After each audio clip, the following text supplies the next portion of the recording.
Olá, estrelas! Tudo bem com vocês?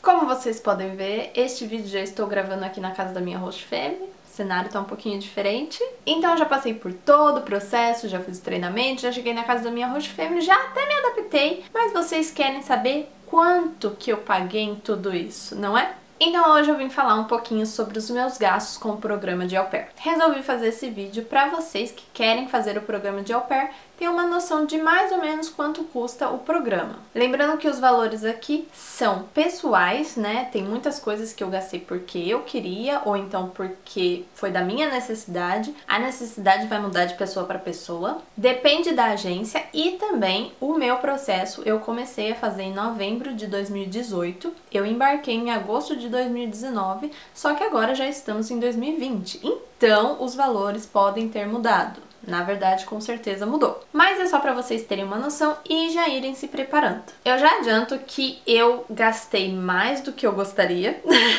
Eu gastei um pouquinho demais, mas ainda assim não passou do meu limite. Do limite que eu tinha me programado para usar no programa. Estou com a minha colinha aqui, então vamos lá. O primeiro gasto que eu tive foi com a entrevista da agência Cultural Care. Sim, eu vim pela Apia, só que eu passei pela entrevista da Cultural Care.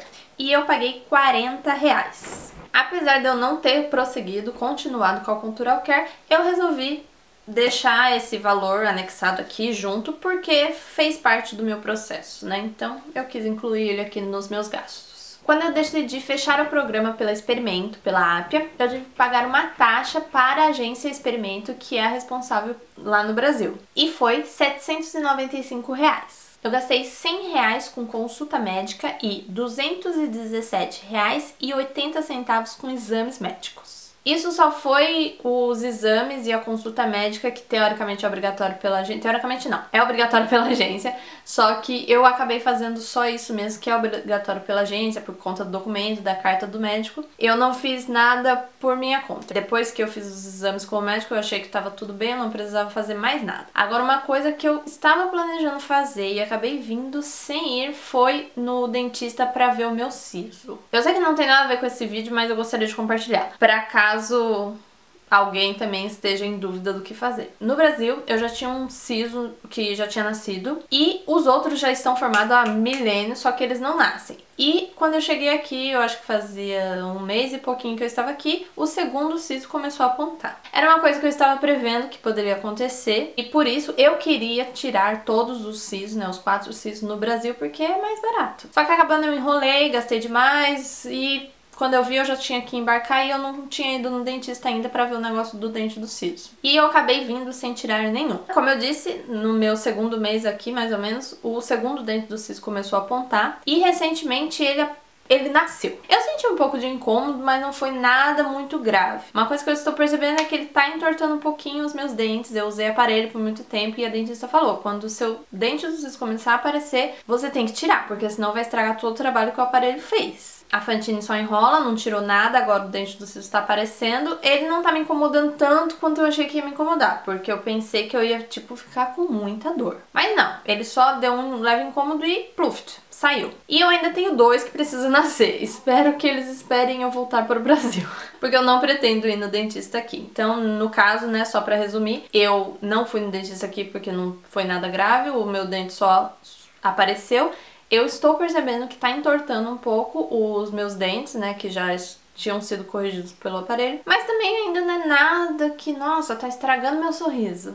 Então, eu tô aqui há 8 meses, quase 9, ainda não tive a necessidade de ir no dentista aqui, mas se eu tivesse mais tempo no Brasil antes de embarcar, é que o meu embarque foi muito de repente. Eu teria optado por resolver tudo isso no Brasil, porque eu não sei quando eu vou voltar pro Brasil, né? A gente nunca sabe os planos futuros, não sabe o que vai acontecer. É melhor prevenir do que remediar, né? Na minha opinião, se eu tivesse mais tempo, se eu fosse mais organizada e era uma coisa que eu já queria, eu teria resolvido tudo isso antes de vir pra cá. Só uma opinião, caso vocês estejam em dúvida sobre isso. Mas aqui eu não cheguei a pesquisar valores de dentista, embora aqui em Chicago, onde eu estou, eu sei que tem dentista brasileira. Eu tenho uma amiga que foi e ela recomendou muito, disse que não é tão caro e também ela faz um serviço muito bom. Então, qualquer coisa. Mas vamos prosseguir. Com documentação que eu tive que providenciar para a agência também, eu gastei mais ou menos R$15. Eu precisei fazer um novo passaporte, porque o meu passaporte ele ia vencer em janeiro de 2020, eu já estaria aqui, e para poder fazer o programa de au pair, a gente precisa estar com o passaporte válido por 18 meses a partir da data de embarque. Então, no caso, se eu embarquei em agosto de 2019, ele precisaria estar válido até pelo menos dezembro de 2020. Mas, como não era o meu caso, eu precisei fazer um novo. Não é renovar passaporte, é fazer um novo, porque ele vem com um novo número. O passaporte novo custou R$257. A taxa do visto de au pair é $160. Eu paguei R$624 pelo dólar que estava no dia, não lembro qual era o valor e também não lembro o dia. Mas eu sei que agora já está em mais ou menos R$700 ou um pouquinho mais. O valor em dólar, $160, ele acho que nunca muda. Pelo menos ele já tá esse valor de $160 há milênios. Vê mais ou menos a cotação desses dias, né? Se você estiver prestes a tirar o visto, ou então se você já estivesse programando, e ver mais ou menos a cotação do dólar para separar o seu dinheiro para o programa. O meu RG, ele também iria vencer nesse ano de 2020, então eu já decidi deixar ele renovado para ficar tudo certinho. Eu renovei no ano passado, em 2019, e eu paguei R$39,80. A minha CNH, toda a minha vida estava para vencer esse ano. A minha CNH também já venceu, ela ia vencer... Na verdade, ela ia vencer esse ano, não lembro exatamente o mês. Quando eu fui no Poupa Tempo pra ver a renovação da CNH, eu não podia porque ainda faltava muito tempo pra ela vencer. Faltava mais de 6 meses, então eu não podia renovar. Aí eu fiquei preocupada, achando, né, que depois, quando eu voltasse pro Brasil, eu ia ter que fazer todo o processo de tirar a CNH novamente, mas o rapaz me explicou que não. Não tem problema se passa, tipo, mais de um ano que a CNH venceu. Você não pode dirigir depois que ela venceu. Por exemplo, se ela venceu em março desse ano, você tem um mês para poder renovar. Se passou esse mês, você não pode dirigir. Você pode renovar depois sem problema algum. É só pagar o valor que, na verdade, agora eu não lembro mais quanto que é. E eu também não deixei anotado aqui porque eu não precisei renovar. Mas no caso, você não precisa fazer todo o processo novamente de tirar a CNH, ir na autoescola, sei lá, todo aquele negócio que é muito caro. Na verdade, eu fiquei desesperada pra renovar a CNH porque eu achei que eu ia ter que fazer aquele processo que custa mais de R$1.000, né? E não tô podendo fazer isso. Mas o rapaz me explicou que não. Eu posso só pagar o valor da renovação, que aí tem que fazer aqueles exames, né? Exames de vista, só pra ver se tá tudo certinho. Apesar de eu não ter incluído esse valor, porque eu não precisei, isso também já serve pra vocês colocarem na listinha de vocês de coisas que talvez vocês precisem. A CNH é um documento obrigatório pra poder fazer o programa de au pair. Então, se você não tem CNH, já dá uma pesquisada nos valores e coloca na sua listinha. Ou então, se você tem CNH e tá pra vencer, aí é o de cada um, né? Se você quiser renovar antes de vir e ver, o valor é bem pequeno, não é nem R$100, mas só pra já deixar tudo separado e preparado, porque é melhor sobrar dinheiro do que faltar. A PID também é um documento obrigatório, que é a Permissão Internacional para Dirigir. Cada estado no Brasil custa um valor e você precisa fazer a PID no estado que você tirou sua CNH. Eu sou de São Paulo e São Paulo é um dos estados mais caros. Então, eu paguei R$291,83. Chorando. Mas é importante também ter esse documento, porque quando você vir pra cá e precisar fazer a sua drive license, né, a sua carteira de direção aqui, talvez você precise. Confesso que não é 100% dos lugares que pedem, mas o seguro morreu de velho. O meu match. Na época que eu fiz com a Experimento estava com uma promoção mega estendida, né? Porque era promoção de Black Friday, só que eu fechei o meu match em abril, maio, não me lembro mais, enfim. Eles ainda estavam com o mesmo valor de Black Friday, que era $500. No dia que eu paguei o match, que foi no dia 22 de julho de 2019, o dólar estava R$3,98. Então, o meu match custou R$1.945. Lembrando que eu fechei o match pela Appia. Este é o valor do programa pela Appia. Cada agência tem um valor diferente. Se você ainda não achou uma agência, tenta dar uma pesquisada. Tem umas agências que têm um valor parecido, mas algumas é um pouquinho mais caro, às vezes é um pouquinho mais barato, então dá uma pesquisada para ver quanto que tá mais ou menos por esses tempos e também já deixa este valor maior. É sempre bom deixar maior, principalmente se você for fechar numa agência que o valor tá em dólar, tipo a Apia, que tava $500, Experimento, que tava $500, eu sei que a STB na minha época tava $400, então aí você precisa converter. Se eu não me engano é a Cultural Care que eles já deixam o valor em reais, então você já vai ter uma noção e também não vai alterar. Normalmente é difícil, do valor que a gente passa pra você em reais é difícil alterar, a não ser que você demore muito, né, até poder fazer o pagamento. Mas se tiver em dólar, tudo vai depender do dia que você for fazer o pagamento do seu match. Eu separei também $50 pra minha semana de treinamento. Sim, eu separei apenas $50. Por que só $50? Porque eu já estava muito pobre, eu já tinha gastado muito mais do que eu gostaria, não tinha mais de onde tirar dinheiro e também porque eu não estava com os planos de gastar nada na primeira semana, né? Se fosse pra gastar, eu ia esperar chegar, pelo menos aqui em Chicago, e receber o meu salário, recuperar todo o dinheiro que eu já tinha perdido. Então eu resolvi ter só $50 pra minha semana de treinamento, só caso alguma coisa acontecesse muito urgente que eu precisasse de dinheiro. Mas a minha ideia mesmo era nem gastar nada. E esses $50 eu deixei no meu cartão pré-pago da Experimento, que é o da Confidence. E no dia 2 de agosto de 2019, que foi quando eu peguei esses $50, eu não lembro exatamente quanto o dólar estava esse dia, mas deu mais ou menos R$203 que eu paguei nesses $50. E também, né, fazendo um adendo fora do vídeo. Eu precisei de mais dólares na semana? Eu gastei mais? Eu nem usei meus $50 na semana de treinamento? Eu usei bem pouco, foi dentro desses $50. Eu não lembro exatamente quanto que eu gastei na semana de treinamento, mas tipo, acho que foi uns $20. E além desses $50 que eu pus no cartão da Confidence, eu também tinha alguns em cash, né, em dinheiro mesmo. Acho que eu tinha o que, uns $20 em cash, que tinha sobrado de uma outra viagem. Anyway. E assim, eu não gastei mesmo. Porque eu comi fora da escola de treinamento acho que 2 vezes e foi coisa bem barata, que não passou de $5 cada refeição, porque não era refeição, né? Era fast food tipo pizza.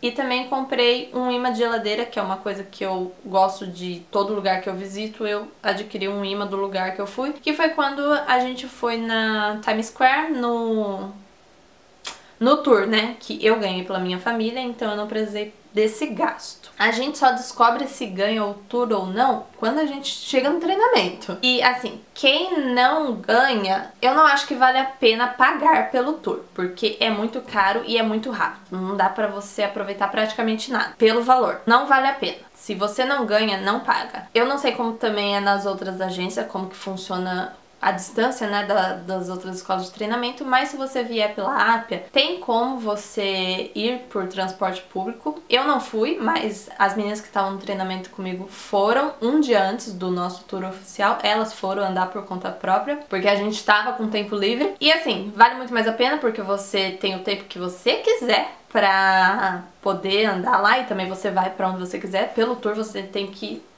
Parece excursão de escola, né? Você tem que fazer uma filinha, seguir o orientador e fazer tudo na hora e no lugar certo. Eu tô dando muito spoiler, né? Porque, tipo, esse vídeo tá indo antes do meu vídeo de embarque, só que eu já tô contando tudo que aconteceu depois do meu embarque. Mas, enfim, se você vai pelo transporte público pra New York City, você vai pagar muito mais barato. Na Apia, quando eu fui, se eu não me engano, tava $95 o tour.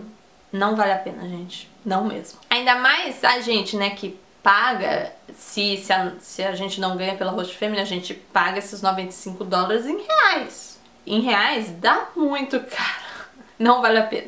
Gente, é sério. Se você não ganhou pela sua Host Family, tenta dar um jeito de ir por conta, ou então programa uma viagem futura. Você vai ter muito mais tempo pra ir. Nova York é uma cidade que vale a pena visitar, mas não pelo tour. Pelo tour não compensa, é muito rápido, não dá pra você ver nada, você não consegue aproveitar. Só uma dica e lembrando que é a minha opinião. Voltando aos gastos, o último item e gastos que eu tive com o programa de au pair foi os presentes pra Host Family. Eu gastei muito com presente pra Host Family.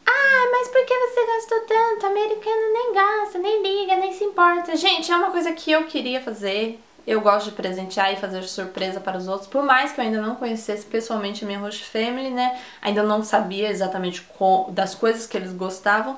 Eu quis dar presente, assim, eu tava sentindo no meu coração e quando eu sinto no meu coração eu faço. Posso dizer que eu já estou aqui há 8 meses, então já deu tempo de eu me arrepender, mas não me arrependi de ter trazido presentes pra eles. Assumo que gastei demais com presentes, mas ainda assim, eu trouxe tudo que eu queria, que eu estava com vontade, que eu sentia que ia ser uma coisa bacana. Eles se mostraram muito agradecidos quando receberam os presentes. Se era verdade ou não, não me interessa. Eu fiz a minha parte e eu estava me sentindo bem com aquilo, então whatever. Dar presente pra host family ou não, isso também é bem pessoal, vai de cada um. Depende de quantos membros tem na sua host family, né? Então isso vai ser totalmente pessoal, mas eu gastei muito. Eu gastei R$ 462,17. Sim, tudo isso. E se vocês querem saber com que eu gastei tudo isso, se inscreve no canal, ativa as notificações, porque o próximo vídeo será sobre os presentes para minha host family. Finalizando o vídeo sobre gastos, com todas essas coisas, os meus gastos com o programa de au pair foram R$ 4.990,60. Eu cheguei aqui falida? Com certeza! Mas ainda assim não saiu do valor que eu tinha me programado para usar no programa. Eu tinha me programado para usar R$ 5.000. E graças aos céus, não foi nem a minha organização, porque eu exagerei um pouco, principalmente nos presentes, mas enfim. Mas ainda assim, foi dentro do que eu tinha programado pra usar no programa, né, pra gastar com o programa antes de eu chegar aqui, antes do meu embarque. Eu espero que vocês tenham gostado desse vídeo, que ele tenha ajudado vocês a se prepararem mais ou menos. Foi só uma ideia mesmo, mostrar pra vocês quais foram os gastos que eu precisei, né, os gastos que eu tive, pra vocês terem uma noção. Aí também vocês podem fazer uma listinha. Ah, isso eu não vou precisar porque eu já tenho. Ah, isso eu não vou precisar porque eu não preciso mesmo. Ah, isso eu preciso. E também eu tô fazendo vários vídeos sobre o programa de au pair. Tem um vídeo sobre toda a documentação que você vai precisar para o programa. Então, se teve algum documento que você precisa fazer que eu não mencionei aqui nesse vídeo de gastos, mas você vai ter esse gasto a mais, dá uma olhadinha lá, coloca na sua listinha para você se programar. E lembrando, você faz toda a listinha de tudo que você vai precisar para o programa, né? Gastos obrigatórios para o programa. Você acrescenta alguns gastos que talvez você queira, que talvez você precise e vê o valor total. Sei lá, se deu 5.000 igual o meu, reserva 6.000. É sempre bom deixar um valor a mais, porque caso você tenha uma emergência, uma necessidade a mais, você já tem o dinheiro separado, né? Você não vai passar sufoco, porque o processo de au pair são muitas emoções, é muita coisa que você precisa pensar. Ficar correndo atrás de um dinheiro extra vai ser um estresse a mais e é melhor você já estar programada para isso. E se sobrar, melhor ainda, vai ser um dólar extra que você vai ter para curtir Nova York ou para quando você estiver aqui na sua host family. Ah, só um acréscimo, referente ao valor que eu decidi trazer para a semana de treinamento. Pela app, assim que você chega na casa da host family, no caso na primeira sexta-feira, normalmente, você já precisa receber o seu pagamento, o seu primeiro pagamento. É uma coisa obrigatória na app. Se você pensou, nossa, mas você ia passar a semana de treinamento e ainda a primeira semana na casa da host family sem dinheiro nenhum? Só com $50? Então, como eu disse, no treinamento eu não pretendia gastar com nada e eu consegui não gastar com nada muito caro. Eu não pretendia fazer compras e realmente não fiz. E na primeira semana que eu estava com a minha host family, eu cheguei na casa da minha host family na quinta-feira e na sexta-feira, no dia seguinte, eles já me fizeram o primeiro pagamento. Então, eu já tinha dinheiro para poder passar a minha primeira semana aqui realmente na cidade onde eu ia morar. Então, para quem está vindo pela app, é uma regra. A sua host family precisa te pagar após o seu treinamento, porque teoricamente o treinamento você está fazendo por conta do seu trabalho aqui. A gente não estava de férias lá no hotel onde a gente fez o treinamento, né? A gente precisou cumprir horas de estudos, é cansativo e foi tudo por conta do nosso trabalho com as crianças aqui. Então faz parte do trabalho, então já é considerado uma semana de trabalho. Por isso, assim que a gente chega na casa da Road Family, a gente já recebe o primeiro pagamento. Só também para vocês se prepararem, né, pensarem, como vai ser também depois do meu embarque. Eu fiz a minha listinha de gastos pré-embarque, mas aí, assim que eu chegar lá nos Estados Unidos, eu preciso também saber como me preparar financeiramente. Se gostaram do vídeo, deixem um like. Se tiverem qualquer dúvida ou alguma coisa que eu não mencionei aqui, deixem nos comentários. Me sigam no Instagram, porque eu sempre estou postando novidades por lá. Um super beijo e até a próxima!